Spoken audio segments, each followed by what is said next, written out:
Dun, dun, dun. Hello, everyone. Hello, hello, hello. Good morning or good afternoon, everyone, and welcome to today's Lawpath webinar. The big three: BAS, GST, and PAYG. Explained simply. Do you guys say PAYG or PAYG? I get a mixed bag over there. If you're happy to throw in the chat, let me know how you pronounce it, if there is a specific way to pronounce it.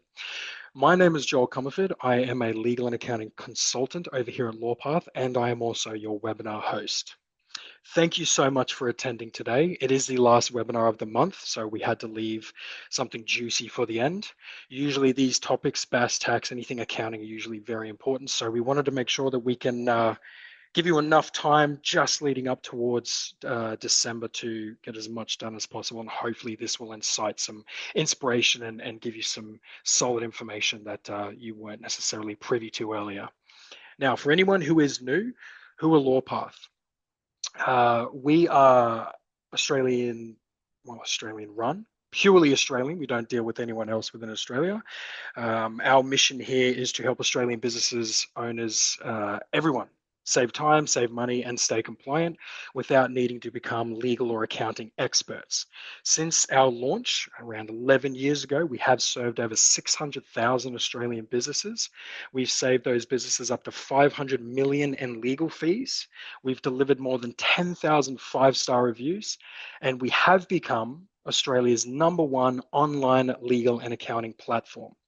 We provide the entire command center for your business. Unlimited legal documents and e-signatures, unlimited legal and accounting consultations, year-round tax compliance, GST, BAS, PAYG support, everything integrated in one platform, one click of a button, it's yours.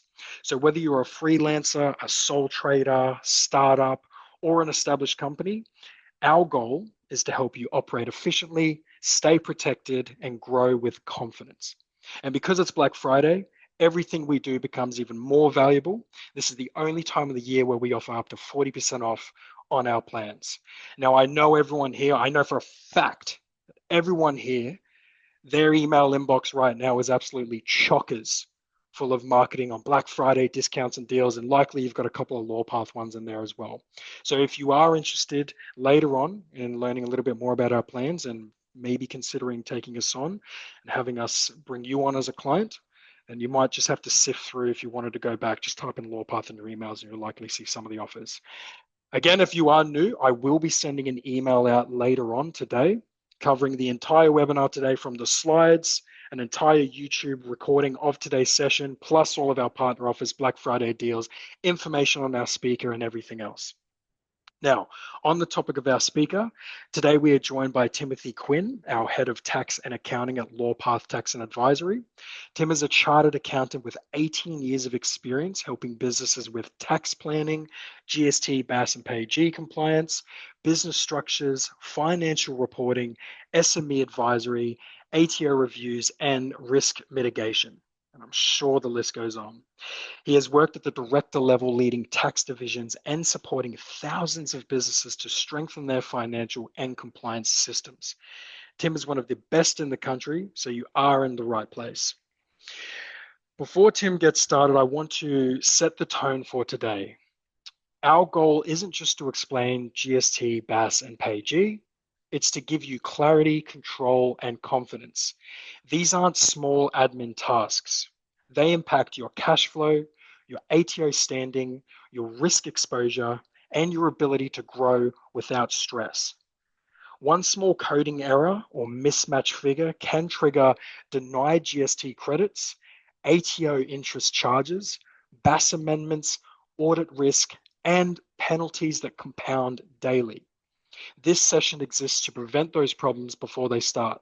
We want you to understand how GST works in practice, how BAS ties with your reporting together, and how PAYG applies even to some contractors.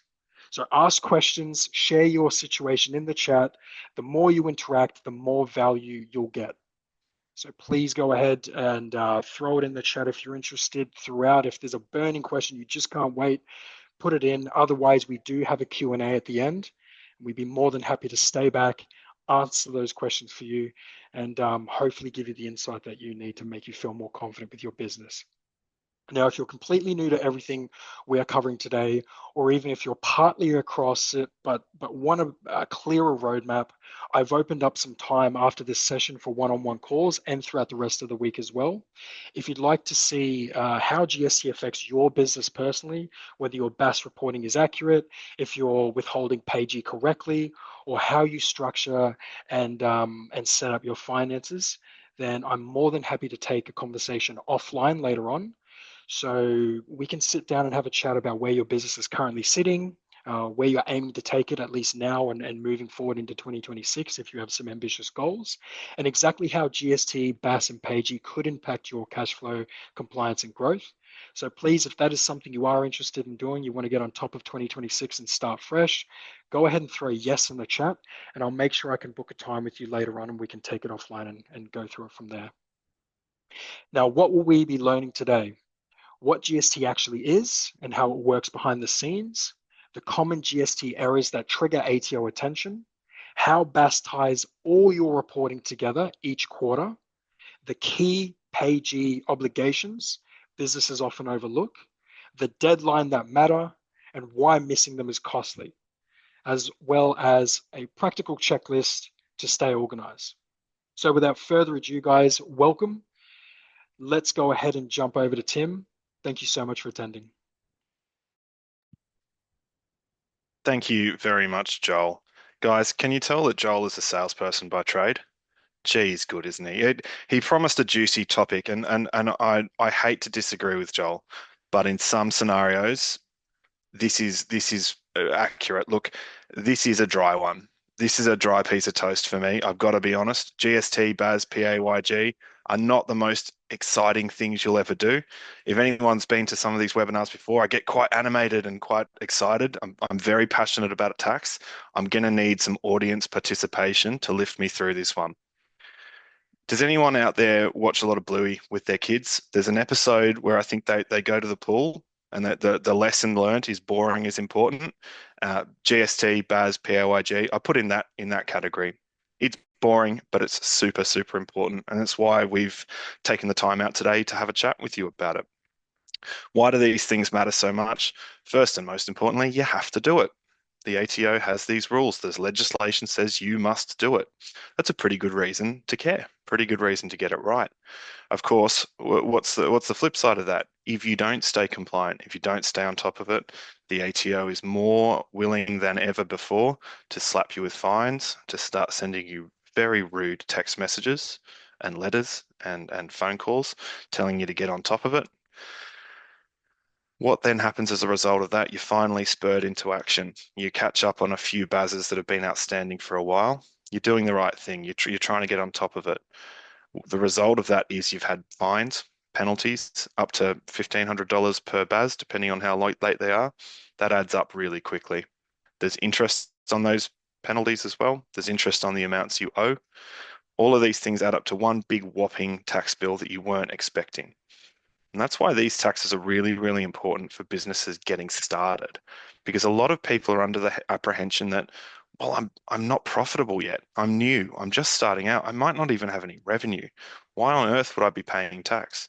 Well, as we'll go into, these taxes can be levied from day one of operations, certainly from day one of revenue, but even before you're generating revenue.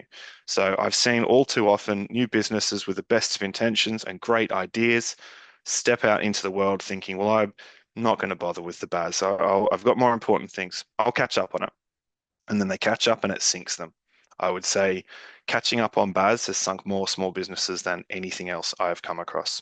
So it's super important, even though it's not particularly exciting. Let's go into it. Lucky one, first off the rank. What is a BAS? A BAS isn't a tax. A BAS is a business activity statement. It does what it says on the tin. You are reporting to the ATO some of your business's activities. If anyone's seen them before, the forms aren't particularly long and involved. They've actually gotten shorter. They've actually simplified BAS for small businesses so that you're not reporting very much. How do you lodge these things? They used to come on these big red pieces of paper. I don't know if they send out many by mail anymore. The ideal is that you lodge them electronically. Either you do it yourself through the ATO's business portal, or you can do it through your accounting software, or your tax agent just handles it for you and you don't know how that happens. It just gets done. Fantastic. What does it summarize? It summarizes a few taxes. Mainly GST is probably the most important one, the one that people hear about the most. It does also include the two different types of PAYG. So Joel, your pronunciation was appalling, but your heart's in the right place, and that's where I'll give it to you. There are actually two different taxes there, but we'll delve into that. And there are some other things that are sometimes reported on a BAS, like FBT, but it's that's in the weeds a little bit. We'll focus on the big three. And most businesses will lodge these reports once a quarter, although it depends on your operating size. How does it work in practice? Well, the idea was of a BAS is let's not make businesses stretch themselves and do 15 different reports. Let's try and capture everything in one. Let's try and have one source of truth, one report to cover them all. So this will cover degrees of your sales, of your expenses, and of your payroll as well. It is a self-reporting basis. As with all taxes in Australia, actually, there's this idea of qualified trust that the ATO will let you report and pay tax based on what you tell the ATO. So the ATO doesn't ask in a BAS, provide a million general ledger journals or give me 15 invoices and prove this.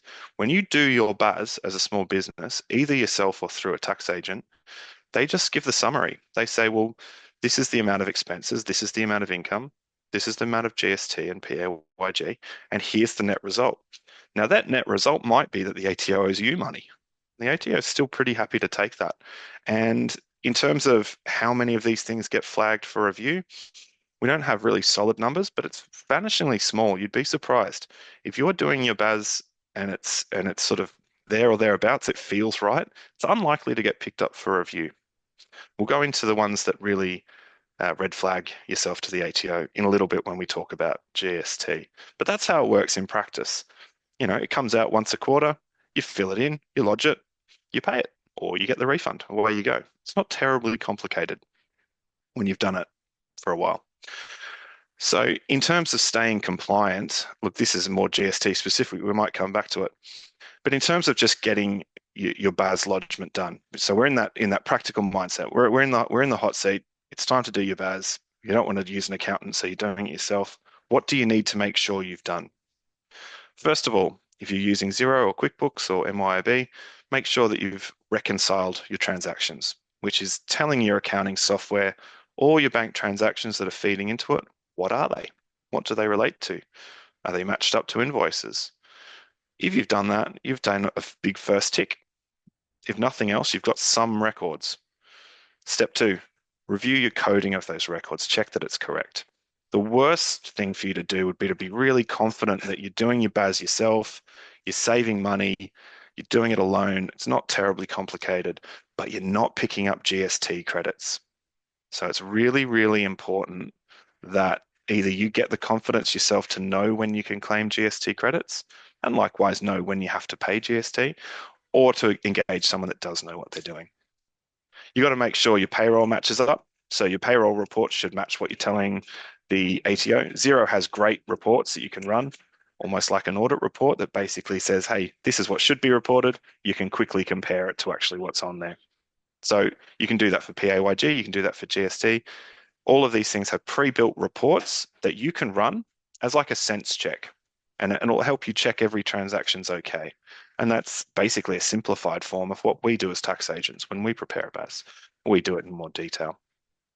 It's important to understand that when you lodge that bill, the amount down the bottom that says total, payable or refundable will be the amount you need to pay or get refunded. If it is payable, then you need to have some funds set aside, making sure that you do get that paid. Otherwise, it will just sit there and keep attracting interest. On your BAS, there'll be payment instructions for how to pay it by any method under the sun to make sure you get that paid. Brianne, I can see that you've got some issues seeing anything on the slides. If someone else can just let me know if they can see the slides all right. Hopefully it's not an error our end. But regardless, we'll keep chatting. Yeah, okay, other people are seeing it. Sorry, Brianne, don't know what's going on there. So let's jump into GST. Like we said, this is the most important first thing that we think about when we think about a BAS. And in fact, it might have been the first one that you actually did have to report on a BAS when it came out back in early 2000, I think on the 1st of January. What is GST? GST is a 10% value added tax, and it's on most goods and services. Before GST, there was a hodgepodge of weird, different goods and services taxes. Different states had different ones, different products had different rates. It was a nightmare by all intents. Uh, I believe it would have been the Howard government came out with a plan to unify everything and bring in this one GST that was super, super simple and was on everything. And of course, back then we had the Australian Democrats keeping the somethings honest in the Senate, and they negotiated some changes. So you'll see when GST gets complicated, it's because weird things have been carved out, generally for very good reasons, but it's made it a little bit more complicated to administer. Who has to register for GST? If you're doing more than $75,000 of revenue in a year, you must register.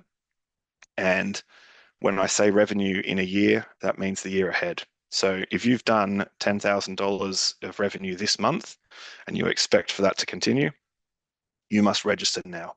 So that does not mean that you get to go and register in month 8 when you've hit the 75,000. Turnover is about the year coming as well. So if you're expecting to go above that threshold, the earlier you register, the better. Matthew, you've just asked about where can you get the PDF notes. We will send around the slides and a link to the video afterwards, so you'll get that in your inbox. So GST, like I said, it's on most things, and we'll go through a list of what's not on there.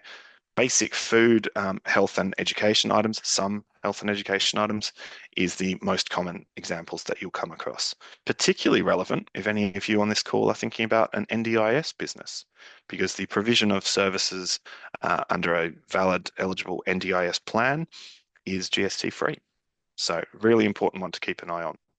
Now, what does value added mean? This is really important for people getting out in business to understand, because you might think, well, if everyone's charging GST at every step along the production cycle, so the producer of a good is paying 10%, then the wholesaler is paying 10%, then the retailer is paying 10%, then the final consumer is paying 10%, these 10% are adding up. It's not quite how it works. When we say value added, what we mean is that at every stage of along that production cycle, the business, not the consumer, the business is able to claim a credit for the GST they're paying. So although, yes, you as a business will pay 10% GST, or more accurately, collect GST from your customer and pass that to the ATO, you will get the credit for the 10% GST you paid on your sources. So it's sort of when we talk about value added, if you imagine you've bought something for $11, you as a business will have a $1 GST credit. If you sell that for $22, you'll pay $2 of GST. So the difference between the $2 and the $1 is $1 payable. So at every step along the cycle, there's a little bit of GST levy. Final consumers do not get any GST credits. So when you're out there and you're buying something on the Black Friday sales, if you're a consumer, you will not get any credit for that GST paid. That's on you. So you guys are in a lucky position if you're running a business. If you're looking out and buying one of these ridiculously discounted Lawpath subscriptions, yes, you will pay GST on that subscription. Lawpath doesn't keep it. We send that straight to the ATO, and you will claim that back from the ATO on your BAS. So that's a nice, easy way of thinking about it. Yes, GST is a cost to you as a business when you pay it, but you do get the credit back when you lodge your BAS. So that's basically what it is, and I think I've explained it as clearly as possible. Some of those things, again, some education courses, I mean, things like just basic education, if you're at university or at school or things like that, are completely GST free. A lot of medical services, some medical goods, but fewer than you'd think. So medical devices, there's a whole separate schedule in the GST regulations, but there's GST on more medical devices than you'd think. Very important one, no GST on exports. So the ATO is very, very happy for you to sell goods overseas. Why? Because GST is a tax on Australian consumption. So it's a really important one just to look out for, because you don't want to be paying GST where you don't have to. So how does it work in practice for you sitting in the hot seat running your business? If you've done your planning and think that, well, I can sell this service for $1,000 and make a profit, make sure you add 10% to the price. So now your price is $1,000 plus GST. So it's $1,100. And you need to never think of that extra $100 as yours because it's not. You'll have to pay that to the ATO. So always think when you're budgeting, when you're planning, you're thinking, okay, if I need to sell it for 1,000, I have to sell it for 1,100. Um, Look, we will answer most questions at the end, but a very good question has just popped up about GST exports and services. There are specific rules about where the service is done and where it's enjoyed, and this idea of connection to Australia. So when you are exporting services, always good to double check. It really depends on what's being delivered and where it's being enjoyed.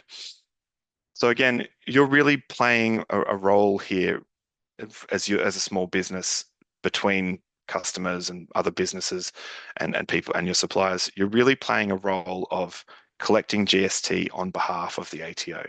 So you're really paying to them and collecting from them as an intermediary. It's kind of a strange thing to get your head around. Very, very important. When you are paying GST as a business, make sure you're tracking that. Make sure your accounting software knows that there's GST on that invoice because you're generating those credits that you're going to use to offset the amount you have to pay. Now, when it all comes out in the mix, you might pay or you might have a refundable GST. Just depends on where you're at in your business journey.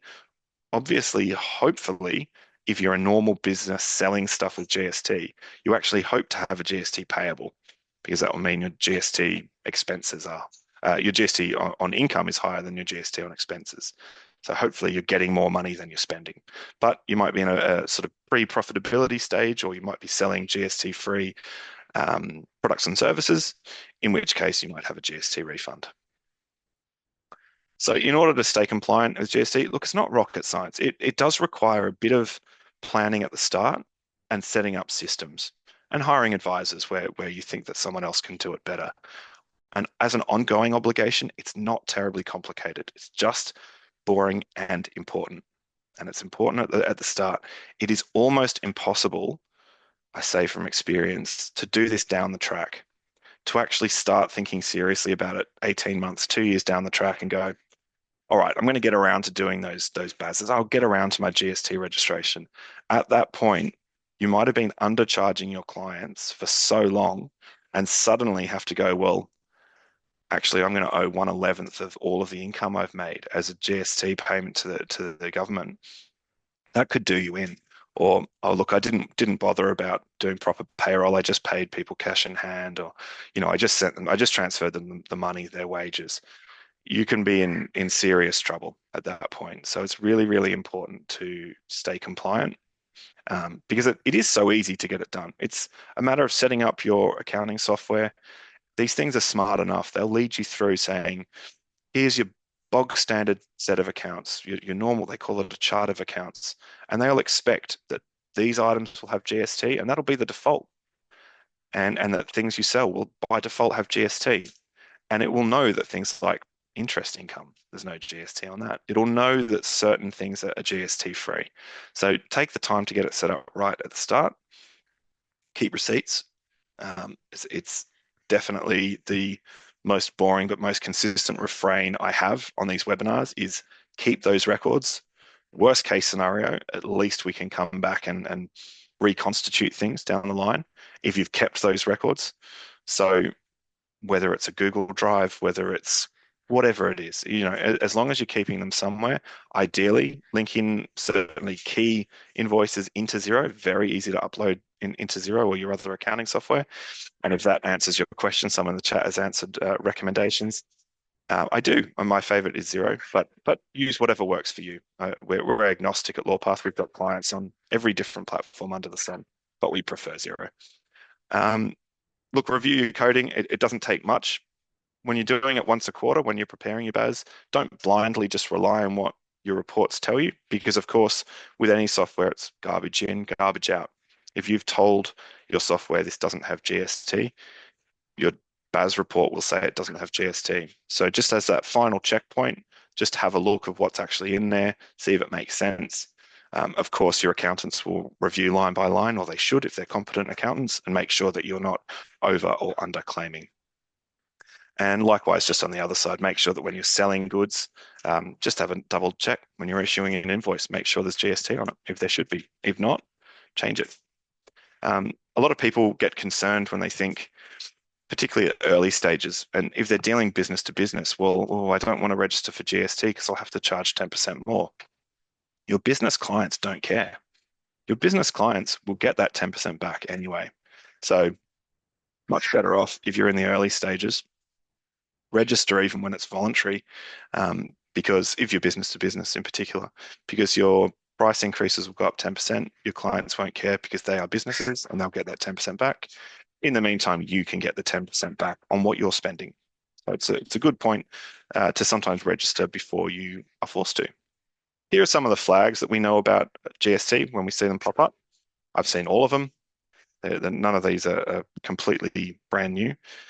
The large and unusual ones, we actually get more GST audit activity than income tax audit activity. That audit activity is typically for a large claim that's seemingly dropped out of nowhere. It's inconsistent with prior periods, or it's for a brand new business. And it usually starts with a phone call. So when you think about ATO audit activity, please don't assume that that's four people in those blue and yellow FBI jackets or the equivalent here busting down the doors of the boardroom. It's really not how it works. It's typically a phone call. It's called pre-audit activity. And they'll often say, we just want to understand how's that come about? Sometimes that can actually end the activity there. If you have a reasonable explanation, that might end the conversation. Say, oh, okay, well, that makes sense. That's no problem at all. Or you might say, oh, actually, I've made an error. They might invite you to lodge an amended BAS, and that might be the end of it. And there's typically no penalty at that point. If you've made an honest mistake early on and you withdraw, that's probably going to be the end of the story. Although they will flag your next BAS just as a warning. The more complicated ones are they'll say, oh, okay, that's interesting. Can you send us some evidence?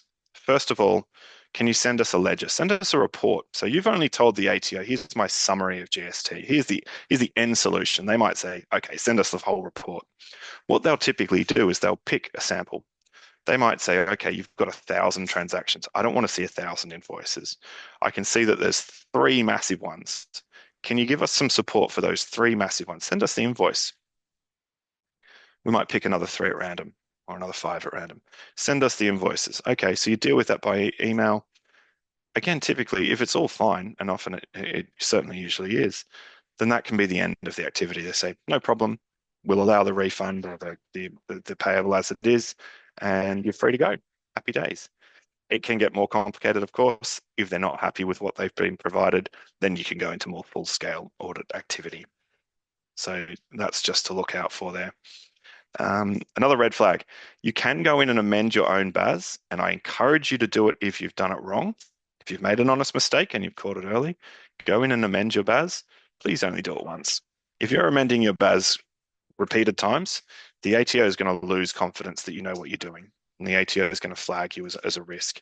What I would say is an even higher risk is if in every amendment, the amount you're getting refunded goes up or the amount you're paying comes down. If you're just trying it on, or if it looks like you're trying it on, that is going to stick out like a sore thumb. If you're claiming credits without valid invoices, so if you're going through that activity and they're saying, okay, give us an invoice, and you're giving them, a mate from a message from Joe to Tony on the back of an envelope, I charge you $10,000 for this, and you're claiming GST on that, you'll be very swiftly slapped on the wrist or perhaps the rump, because that is not a valid invoice. A valid GST invoice has a few things that must be on it. Must be itemized, must show you the amount excluding GST, must make it clear that GST is claimed, must have the ABN from the issuer of the invoice, which the ATO can check that they're GST registered. What they're really checking out there is that if someone's claiming a credit, someone's claiming a payable. There has to be balance. Got to bring balance to the force here. We can't just have everyone claiming credits. And you'll see that there's often news stories about these sort of GST schemes. There was a TikTok one last year where some unscrupulous characters were promoting schemes where you just lodge a fake BAS and get the refund and away you go. It's again stuck out very, very sorely. And as soon as any audit activity started there, it was clear that there was no counterparty to this transaction. Someone was claiming a credit. No one was claiming a payable. They stomped on that very, very quickly. Another audit flag is the ATO does have some level of visibility over bank statements for businesses. They know to a degree what's coming in and out.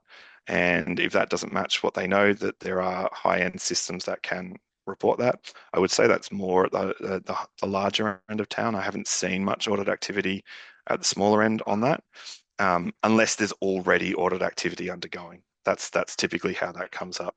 And then that finally, there are specific industries that the ATO sees as risky. Um, no offense to anyone working in construction or hospo, but they are fraught. Everyone that's worked in them for a while knows that sometimes the GST is a bit interesting, shall we say. There's plenty of cash in hand activity, and likewise for payroll, these industries are in a particular risk. And you'll see typically, if anyone's come across what's called a TPAR report, TPAR, that's when they ask some more pointed questions about GST in particular industries, and in particular about contractors. So if you've ever got one of them, let us know. We can help. We'll just move on to the next step, and this is probably where I maybe inject a bit of passion or at least curiosity, because when we talk about PAYG or PAYG, as Joel for some reason calls it, we're actually talking about two different taxes or two different impositions on the BAS that are completely unrelated. These two taxes have absolutely nothing to do with each other. They report on completely different things and have no interaction whatsoever. Why are they both called PAYG? I have absolutely no idea. If anyone knows and can answer in the chat, I would be much appreciated. Although maybe it's like Disneyland and you don't want to look behind the screens and find out how the magic happens. This must have been a good idea at some point, but now it is just confusing, particularly for small businesses just getting started. If I can do away with some of that confusion for you, PAYG withholding, or W, is the most common one. When you hear people talking about PAYG, this is usually what they mean. We are talking about tax on salaries. So anyone that's ever been on salary or had to pay a salary, I'm hoping that's everyone in this virtual room, that they'll be familiar with it. Obviously, you go out there into the workplace, you earn your salary. How rude the ATO steps in and doesn't let you keep all of your salary. And in fact, your employer has to withhold a portion of your salary on your behalf. They are not doing that out of their generosity of their hearts. They're not there in partnership with the ATO because they like doing it. They're doing it because they're required to.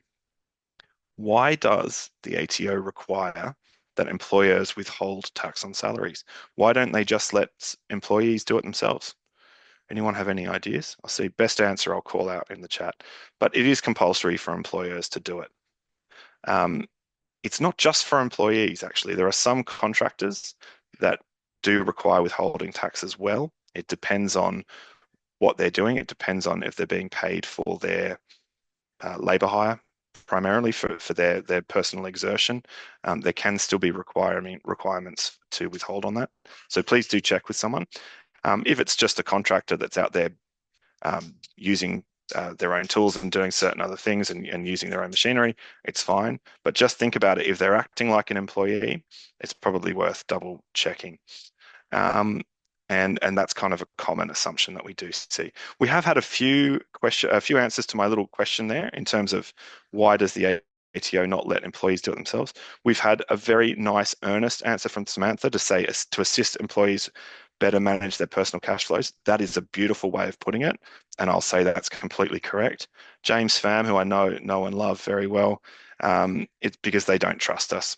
Yeah, the ATO doesn't trust you. The ATO thinks that if employers were just allowed to pay salaries and you kept all your money and then at year end you went to pay your tax, they think Timothy Quinn's not going to pay us that tax. He's gone off and he's bought a trip to Bali, or he's bought a ski do, and he's out there with his RAV4. They just don't trust me to pay my tax. And perhaps there's a degree of truth in that, but it's probably quite smart. So that's why that's basically been done. And I agree with some of the other comments. It's easier for them to collect that tax from a business, particularly given that we've already got this BAS anyway. We've already got the BAS doing the GST. Why not add on an extra tax? So yeah, I completely agree with that as well. And a good comment from Richard there as well, that this way you withhold the money constantly. and you withhold it as soon as you pay. It goes into the ATO or the the general revenue of the Australian government, and they get the value of the money instead of just having to collect it at year end. And yeah, so that's basically why. Thank you for everyone's great answers there. I completely agree with all of them, actually. I think there's a degree of truth to all of them. So how does it work for you as an employer? What you do every time you do payroll, which can be weekly, can be fortnightly, monthly, whatever is right for your business, is that you have to collect the right amount of withholding for every employee. And that will be different for every employee depending on a few different things. Most importantly, how much you're paying them. Secondly, their tax residency status, whether they're permanent, permanently here, whether an Australian tax resident or a temporary tax resident or a non-resident, and a few other things as well, because that are really dependent on the tax file number. So you then withhold on a per person basis, you add it all up, you tell the ATO in your BAS, well, this is how much I paid in salaries and this is how much I'm withholding. So you don't tell the ATO in that form in the BAS exactly the breakdown. Again, it's self-reporting. Here's the summary. Here's how much I owe you. And then you do a couple of other things at the same time. More recently, these came about the STP or the single touch payroll. That's where you give the ATO quite a bit of information. So that's when they receive really a line by line detail. And of course, they check the total of that against what you're telling them in the BAS. So as you can see, there's a common thread to a lot of these things. The ATO reporting more and more, requiring you to report more and more data so that they can data match, so that they can see when you might be being a bit cheeky. As a result of this process as well, your workers will receive their end of year summaries.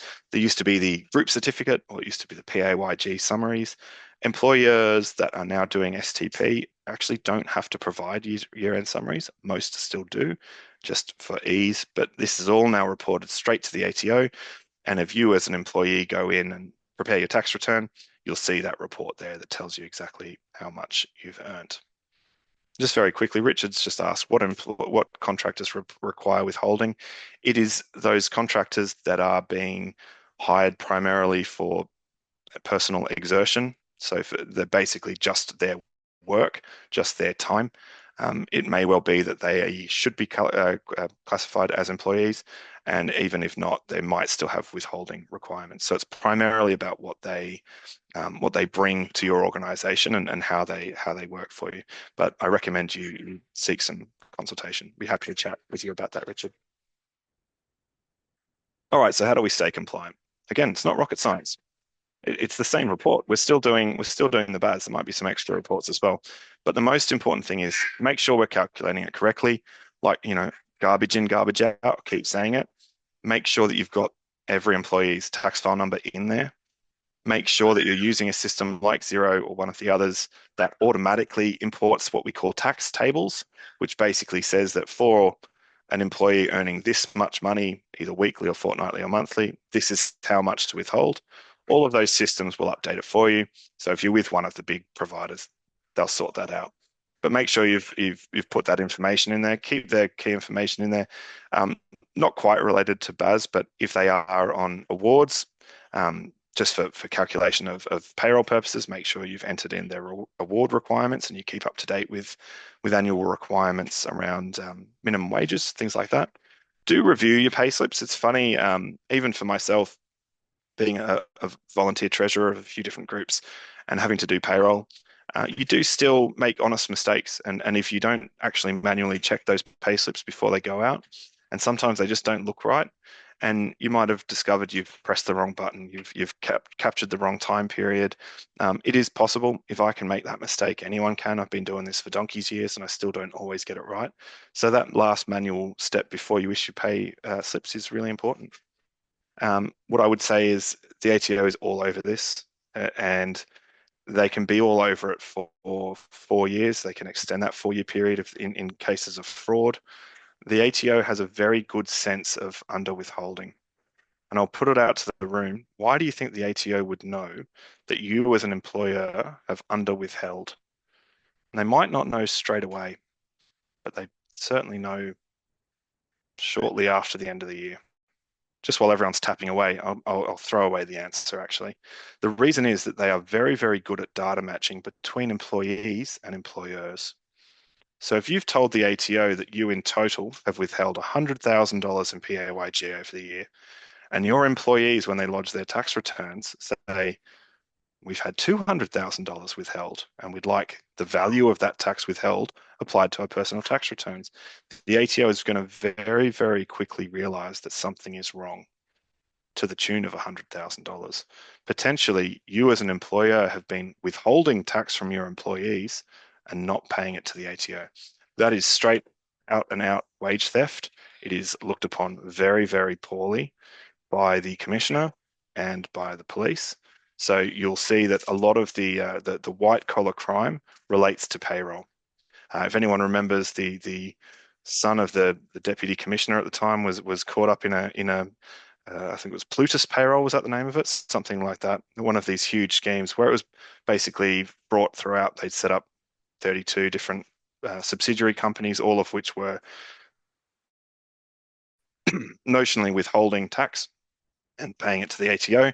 And of course, they were doing one of those things. So they were withholding the tax from employees correctly, and then they were using it to fund their sports cars and helicopters and whatnot. And it was an audacious crime because it was so obvious and it was so easily caught and caught reasonably quickly because all of a sudden individuals were lodging personal tax returns claiming tax credits. And the ATO was saying, well, we've got no record of these credits. These credits have never been paid to us. Sticks out like a sore thumb. So I'm not suggesting that anyone on this call would do it deliberately, but make sure you don't do it accidentally because there's a strong onus on you as an employer to be on top of these sort of things. They more so than any other tax, I would say. Anything to do with PAYG withholding and to do with superannuation, the ATO is all over. So some other troubles that come across, treating as employees as contractors is the number one. Everyone's familiar with issues there of employers sort of trying to shuffle people onto being contractors that aren't really. But there are other issues. People forget about single touch payroll. It is recently new reporting. You can do it through your software. It's again one of those things you've got to get set up the first time. It's a bit of a pain in the backside. Once it's done, it's very, very easy to do. Other things are if you're using old software manual, not cloud-based, those tax tables might not be updated. They might be out, be working on 2021's tax rates that have changed quite significantly. So that'll get you making mistakes. All right, pause for a second because here's where we confuse things. Here's the second PAYG.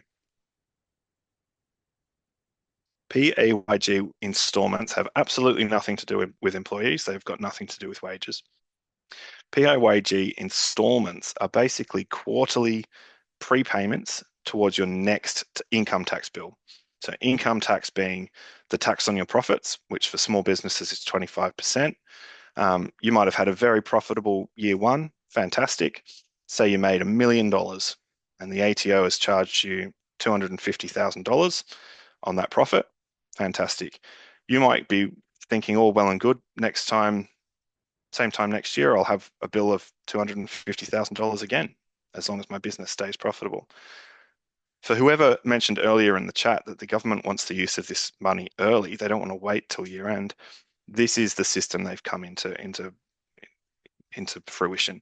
They're basically saying, we expect, based on you paying $250,000 in profit in tax last year, we expect that next year you'll pay it again. So what we'll do to ease your cash flow constraints and make sure you don't get a big lumpy bill is we'll force you to pay it quarterly now. So we'll force you to pay 67.5, whatever a quarter of that is. And in fact, they'll give you an inflationary uptick. They'll say, we expect you make 8% more profit this year. You'll basically have to pay a quarterly advance into next year's tax bill. Now, people hate this. I would say of all of the taxes and all of the letters from the ATO that my clients call up and scream blue murder about, it's these installments because there's no warning. They send you a letter saying, welcome to the installment system. You can't back out of it. You're in it. And you didn't know it was coming. A lot of people tell me that. They say, we just didn't know. And now suddenly once a quarter, at the same time as you're paying your GST, at the same time as you're paying your PAYG on wages. Suddenly you're paying a quarter of your tax on profits. So it can be a bit brutal until you get used to it, until you're in the swing of things. Now, how do they calculate that number? There are two options which we'll run into quickly. Um, there are two methods. The first one is basically a predetermined amount, which is what I said. It's a quarter of last year's, but tax bill plus an inflationary kick. Or they say, well, last year, based on your tax return, you paid tax of 4% of your revenue. So not your profit, of your revenue. And they'll basically say, so just tell us how much revenue you've made this quarter, and we'll charge you 4% of that as tax. So you've got two options. Neither of them good ones if you like holding on to your money. Your option that is very, very tempting, and I just urge you to consider it cautiously. Your option here is to say, thank you for supplying me with those two options, ATO. I would actually like to pay zero. I think that I would not like to pay a tax installment. The ATO will let you do that. You have to do what's called a variation. So you can vary on your form, whether it's paper or digital. You can say, I actually think that I'm going to pay less tax this year or zero tax this year. And the most common reason that you have to give, or that you can give, because you do have to give a reason, is a change in business activities. So if you have legitimately had a very profitable last year, paid a lot of tax, then this year you've lost your best customer, or your prices have gone up, your profit margins are shot. And that you can realistically say, well, I'm not actually going to be profitable this year. You can tell the ATO that and pay no tax installments. What then happens at year end if you turn around and say, surprise, I actually made $2 million profit, not just 1 million. Wow, what a stonking year. I'm going to have $500,000 of tax to pay. The ATO is well within within their rights to say your variation of those quarterly tax bills was nonsense, and we're going to come after you and penalize you. I will be honest, I haven't yet seen it happen. I've seen inquiries about it, and I've always had good reasons to support those variations because I'm a good, honest accountant that wouldn't sign off on something dodgy. But I have had the questions asked, and I have heard anecdotally of some big fines being attached for doing that inappropriately. So don't go out there and be silly and tell the ATO you're not going to have to pay any tax when you ultimately will. Look, in practice, how does that work? Once you've elected one of those two options or said no thanks, then that installment gets added to your BAS.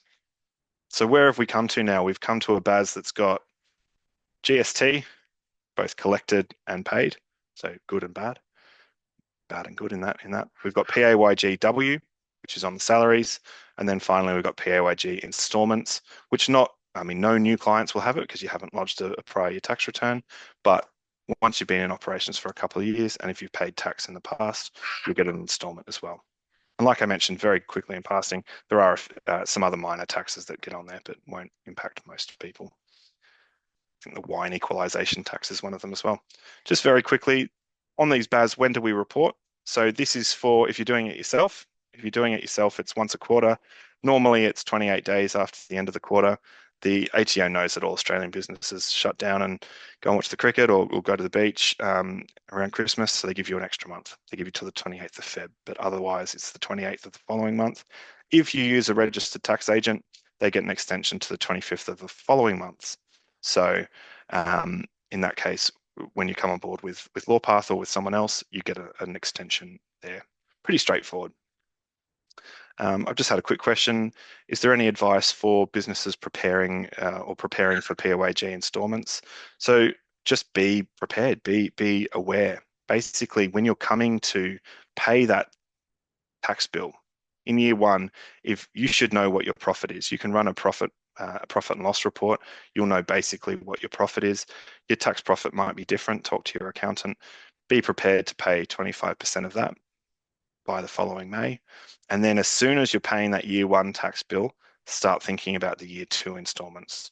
Get ahead of the ATO sending you the love letter saying, welcome to the system. Just be prepared. And more importantly, talk to your accountant. Just set some money aside if that's helpful, or at least know that it's coming and plan for it. So we'll just quickly run through those annual reporting considerations. You've been doing all this stuff quarterly. The annual basically should flow out of it. Of course, you've got to do an income tax return, whether you're a sole trader or a company or whatever you are, may be.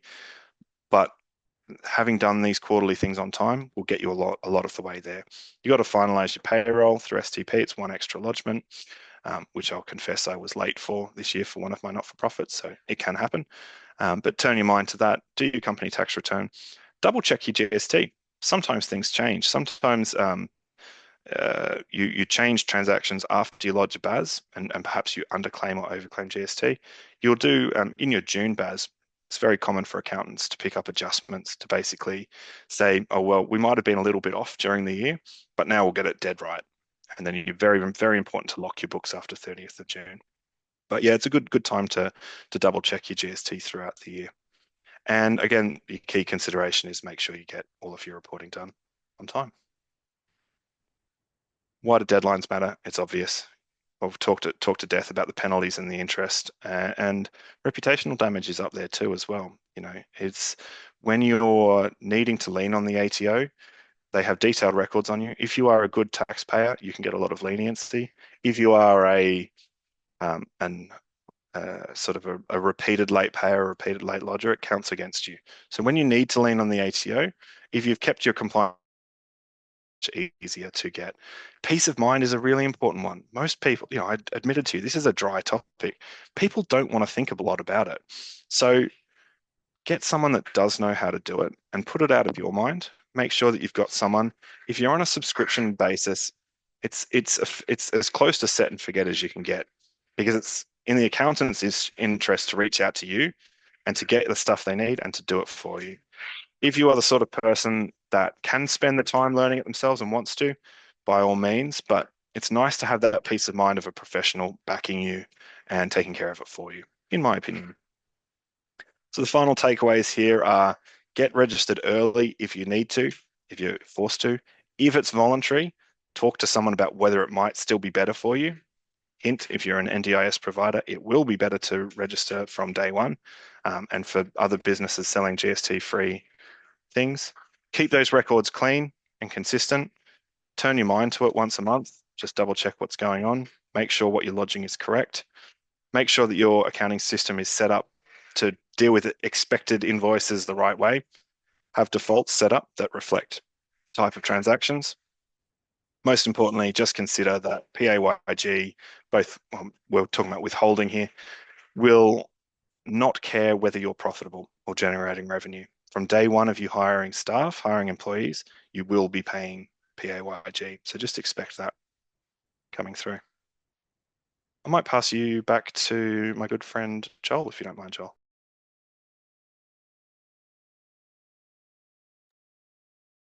Thank you very much. Ladies and gentlemen, how are we doing? How is everyone going after that? A lot of information. So good news is I will be sending an email out to you all afterwards with complete slides from today, YouTube link, as well as everything that we've covered, discussed, and all of our Black Friday deals as well. Now, some of you guys did creep in a little later, a handful of you. So I just wanted to advise, if you are new to what we have been covering today, or if you are partly across it but want a clearer roadmap, I've opened up some time today and for the rest of the week to hop on some one-on-one calls. So if you want to take this offline, have a bit of a discussion around how your business is sitting at this point in time, leading up towards 2026, if you wanted some stronger support moving forward, then hopefully you can just reach out to me. Go ahead and put a yes into the chat there as well, if you like, and I will put your name down and message you after this, and we can book a time in together, whether you prefer a phone call or a demonstration as well.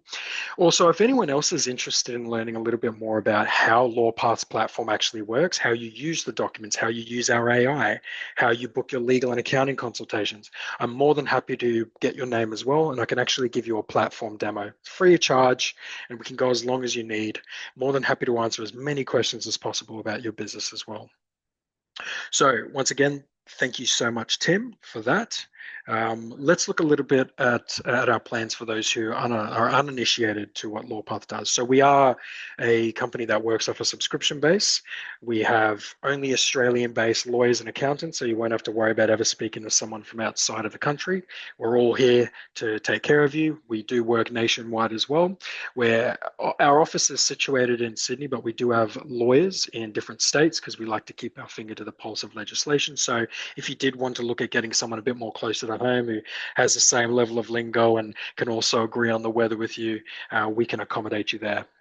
First and foremost is our legal advice plan. This will give you complete access to a senior lawyer. You have unlimited 30-minute calls at your availability to speak to them in relation to contractual reviews, both internal and external, and they will also advise you on business movements in whatever capacity that you require, whether it's creating a trust, designing a company.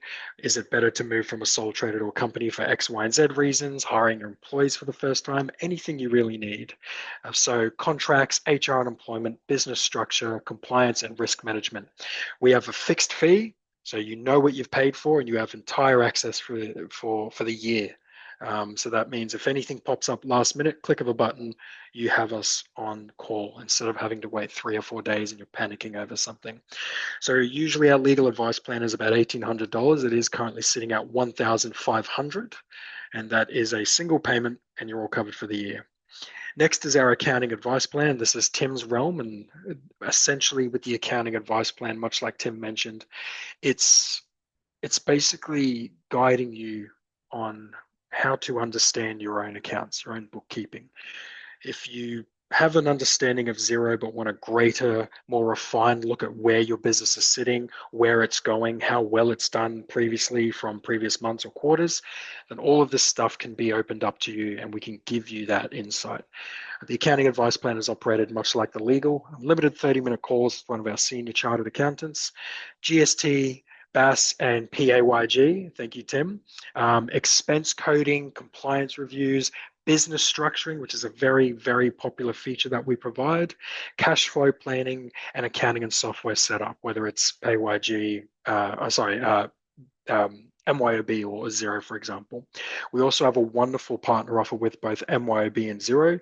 For Xero, for example, which is the most popular software at the moment, you get 90% off for the first 6 months if you were to sign up through our partnership offer. So if you are looking to translate everything over from your Excel spreadsheets into something more refined where your tax agent is going to be charging you less because they have to do less work, then certainly that is an option for you there. And I'm more than happy to go into greater detail for you if anyone wants to have a conversation offline as well. And then last of all, we have our tax plan, which is us basically doing all your tax for you. We got your BAS statements handled. We do your tax returns, your end of financial reporting, and then we will also offer a service to do your personal tax return for a fee of $100 as well. Now, if you are looking to really maximize your company's future next year, or whether you're planning on taking it from small fries into something larger, if you're looking for the big league stuff, but you just want that support, you want guidance, you want to do things right, you want to get the strong pillars, you've got all the frictions taken care of because we're handling that, and you can just focus on the product, you can focus on the marketing, you can focus on hunting down those clients. If you really want the entire package, we do have a complete bundle, which is our document library, our legal advice, our accounting, and tax. That is covered for $5,162. It's a single payment, complete access for a year, and you will be covered on all levels of compliance from us in one space, one spot. You're not having to go anywhere else. We're right here for you when you need it. We're going to understand your business as good as you are. We're going to be able to anticipate and determine where your business is going, how much you're making, and where it stands within Australia and the market itself. So if that is something of interest for any of you guys to learn a little bit more about our plans, take advantage of our Black Friday deals. Now is the time. We're not going to be extending these deals into December. Unfortunately, if there's been a medical emergency or you had to go on holiday and you've come back and you've missed it, we will not be translating this over to later on. So now is the time. Ends Saturday or Sunday. I'm not sure what the date is. Now, just to reiterate one last time, we will be sending out the slides and a recording of today's session. Before we log off what I'm talking about, we move into the Q&A. I can see a couple of questions there. I just want you guys to think about this. Do you feel 100% confident in your GST, BAS, and PAYG setup? Are your transactions coded correctly? Do you have the right structure for where your business is heading? And are you prepared for your next BAS cycle? If you can't answer any of these questions with confidence, please go ahead and chuck yes into the chat, and I will make sure that I can arrange a time for you with myself and likely for one of our lawyers and accountants to sit down and have a free chat with you as well. Perfect. Now we will go ahead and jump into the Q&A. We have two questions in the Q&A, and then I'm happy to feed some questions from the chat, Tim, if you haven't touched on those ones already. Yeah, absolutely. Thank you, Joel. So you had a couple of questions just through the Q&A. Actually, none of them related at all to this topic, but we got time. Let's have a chat. So one there is loan interest between related companies GST free? Yes, there's no GST on interest, so that's a nice and easy one. Thanks, Doreen. I hope you got the answer. Jake, I know your name very well. We can reach out to you privately, obviously, as a customer of Lawpath to help you with this.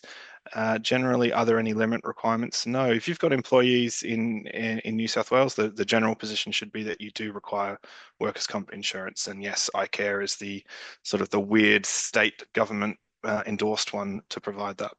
So, Jake, I might just get someone to have a quick chat with you about that if you need a hand. In terms of those questions, look, I know I did tell people I needed an audience and sort of involvement to keep me going. So we probably dealt with some of them as well as we went. I can see a few questions came through there. Some very nice comments. Thanks, everyone.